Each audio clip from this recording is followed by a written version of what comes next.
ආයුබෝවන් අද අපි විවිධ සංස්කෘතීන් ආගම් සහ ඉතිහාසයන් එකම අද්විතීය භූදර්ශනයක් තුළ එකට එකතු වන සුන්දර හා විවිධත්වයෙන් යුතු රටක් වන බොස්නියා සහ හර්සගෝවිනා ගවේෂණය කිරීමට යන්නෙමු. බොස්නියා සහ හර්සගෝවිනා පිහිටා ඇත්තේ අග්නිදිග යුරෝපයේ බෝල්කන් ලෙස හැඳින්වෙන කලාපයකය. එය උතුරෙන් සහ නිරත දිගෙන් ක්‍රොයේෂියාවටද නැගෙනහිරෙන් සර්බියාවටද ගිනිකොන දෙසින් මොන්ටිනීග්‍රෝවටද මායිම් බෙදා ගනී. එයට ඇඩ්‍රියාටික් මුහුද දිගේ කුඩා වෙරළ තීරයක් ඇති අතර ඒ දිගෙන් කිලෝමීටර් 24ක් පමණ වේ. රට වර්ග කිලෝමීටර් 51209ක මුළු භූමි ප්‍රමාණයක් ආවරණය කරන අතර එරට අලංකාරවත් ස්වාභාවික ලක්ෂණ සඳහා ප්‍රසිද්ධය. බොස්නියා සහ හර්සගෝවිනාහි වැඩි කොටසක් කඳු කරවන අතර රට හරහා විහිදෙන ආකර්ශනීය ඩිනාරික් ඇල්ප්ස් කඳු පන්තියෙන් යුක්ත වේ. මෙම කඳුවලට මීටර් 2386ක් දක්වා ඉහළ යන කඳු මුදුන් ඇතුළත් වේ. භූදර්ශනය මිටියාවත් ගංගා සහ රළු භූමි භාගයන්ගෙන් පිරී පවතින අතර එය යුරෝපයේ වඩාත් දර්ශනීය කලාපවලින් එකක් බවට පත් කරයි. මධ්‍යම සහ දකුණු ප්‍රදේශ කඳු කරවන අතර ඊසානදිග කලාපය පැන්නෝනියන් ද්‍රෝණියට ළඟා වේ. එය වඩාත් සමතලා සහ ගොවිතැනට සුදුසු ප්‍රදේශයකි. රට ප්‍රධාන කලාප දෙකකට බෙදා ඇත. උතුරෙන් බොස්නියාව එය භූමියෙන් 5/4ක් පමණ වන අතර දකුණෙන් හර්සගෝවිනාව පිහිටා ඇත. වැදගත් නගර අතර අගනුවර වන සරියවෝ මෙන්ම බංජලූකා, තුස්ලා, සෙනිකා සහ විශේෂයෙන්ම එහි ඓතිහාසික පාලම සහ සංස්කෘතික සුන්දරත්වය සඳහා ප්‍රසිද්ධ මොස්ටාර් ඇතුළත් වේ. දේශගුණය ගැන කතා කරන විට බොස්නියා සහ හර්සගෝවිනාහි කාලගුණ රටා මිශ්‍රණයක් පවතී. හර්සගෝවිනාහි දකුණු කලාපයේ දේශගුණය මධ්‍යධරණී වන අතර උණුසුම් ගිම්හාන සහ මෘදු ශීත කාලයකින් යුක්ත වන බැවින් එය කෘෂි කර්මාන්තයට වඩාත් සුදුසු වේ.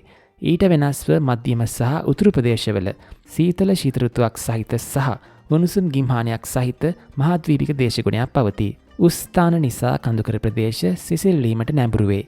කෙසේ වෙතත් රට දේශගුණික විපර්යාසවලට අදාළ අභියෝගවලටද මුහුණ දෙමින් සිටී. වසර ගණනාවක් පුරා උෂ්ණත්වය ඉහළ ගොස් ඇති අතර වර්ෂාපතනය වඩාත් දැඩි වී ඇත. බොස්නියා සහ හර්සගෝවිනා 2012 වසරේ ඇති වූ දරුණු නියඟය සහ 2014 වසරේ ඇති වූ ප්‍රධාන ගම් වතුර වැනි අනන්ත සිදුවීම් අත්විඳ ඇති අතර ඒ දෙකම ආර්ථිකයට සහ යටිතල පහසුකම් වලට බරපතල හානි සිදු කළේය. ජනගහනය දෙස බලන කල 2026 වෙන විට බොස්නියා සහ හර්සගෝවිනාහි මිලියන 3.1 පමණ ජනතාවක් වාසය කරයි. අඩුපත් අනුපාත සහ විදේශගත වීම හේතුවෙන් මෙම සංඛ්‍යාව ක්‍රමයෙන් අඩුවෙමින් පවතී. ජනගහනය ප්‍රධාන ජනවාර්ගික කණ්ඩායම් තුනකින් සමන්විත වේ. බොස්නියාක්වරු, සර්බ්වරු සහ ක්‍රොයේට්වරු ඒ සමගම යුදෙව් සහ රෝමා වැනි කුඩා ප්‍රජාවන්ද සිටිති. මෙම විවිධත්වය රට නිර්වචනය කරන ලක්ෂණ වලින් එකකි. ආගමික වශයෙන්ද බොස්නියා සහ හර්සගෝවිනා ඉතා විවිධත්වයෙන් යුක්තය. ජනගහනයෙන් අඩක් පමණ මුස්ලිම් වන අතර අනෙක් අය ඕර්තොඩොක්ස් ක්‍රිස්තියානි සහ කතෝලික ආගම අනුගමනය කරති. මෙම මිශ්‍රණය රටේ විවිධ සංස්කෘතික සහ ආගමික බලපෑම්වල දිගු ඉතිහාසය පිළිබිඹු කරයි. ඒ වගේම තවත් සෙත් ගන්නා කරුණක් නම් විවස්ථාවෙන් නිල භාෂාවක් අර්ථ දක්වා නැතිවීමයි. බොස්නියානු, ක්‍රොයේෂියානු සහ සර්බියානු යන සියලුම භාෂා පුළුල් ලෙස එරට තුළ භාවිතා කරනු ලැබේ. ඉතිහාසය ගැන කතා කරන විට බොස්නියා සහ හර්සගෝවිනාවට දිගු හා සංකීර්ණ අතීතයක් ඇත. 6 වෙනි සියවසේදී ස්ලාවික් ජනයා මෙම කලාපයේ පදිංචි වූ අතර පසුව එය ස්වාධීන රාජධානියක් බවට පත්විය. 1463 දී එය ඔටෝමන් අධිරාජ්‍යයේ පාලනයට යටත් වූ අතර එය වසර 400ක් පමණ පැවතුණි. මෙම කාල පරිච්ඡේදය රට කෙරෙහි විශේෂයෙන් ආගම, වාස්තු විද්‍යාව සහ සංස්කෘතිය සම්බන්ධයෙන් කල්පවතින බලපෑමක් ඇති කළේය. ඔටෝමන්වරුන්ට පසුව කලාපය ඔස්ට්‍රෝ හංගේරියානු අධිරාජ්‍ය විසින් පාලනය කරන ලද අතර එය මධ්‍යම යුරෝපීය බලපෑම් හඳුන්වා දුන්නේය. පසුව බොස්නියා සහ හර්සගෝවිනා යුගොස්ලෝවියාවේ කොටසක් බවට පත්විය.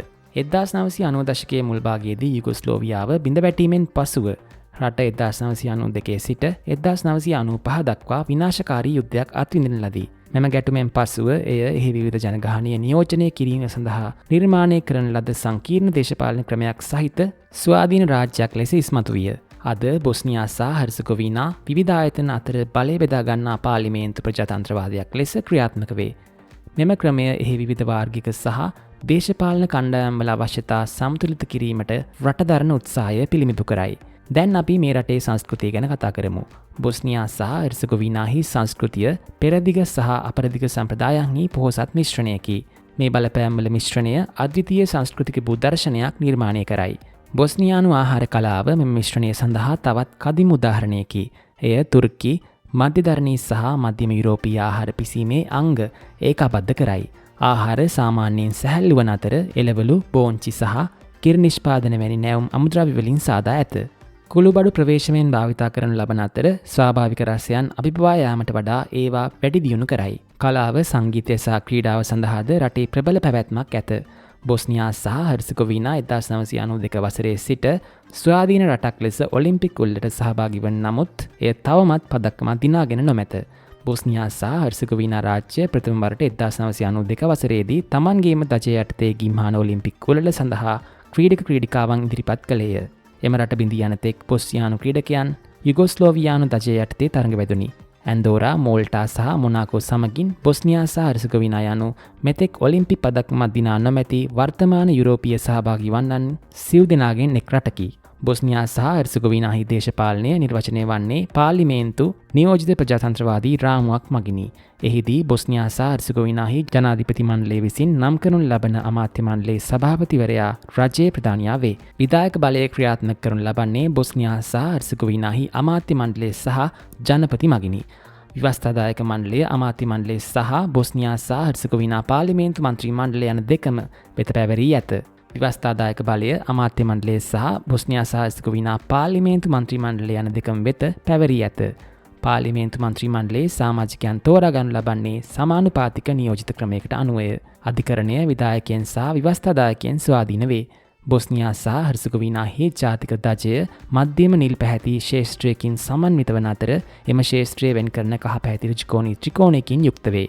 එම ත්‍රිකෝණයේ කර්ණය දිගේ සම්පූර්ණ සුදු පැහැති පස්කොන් තරු 7ක් සහ ඉහළ සහ පහළ කෙළවරේ අර්ධ තරු 2ක් පවතී. ත්‍රිකෝණයේ කොන් තුනෙන් බොස්නියා සහ හර්සෙගෝවිනාහි ප්‍රධාන ජනවාර්ගික කණ්ඩායම් තුන නිරූපණය වේ. එනම් බොස්නියාක්වරු, ක්‍රොයට්වරු සහ සර්බරුය.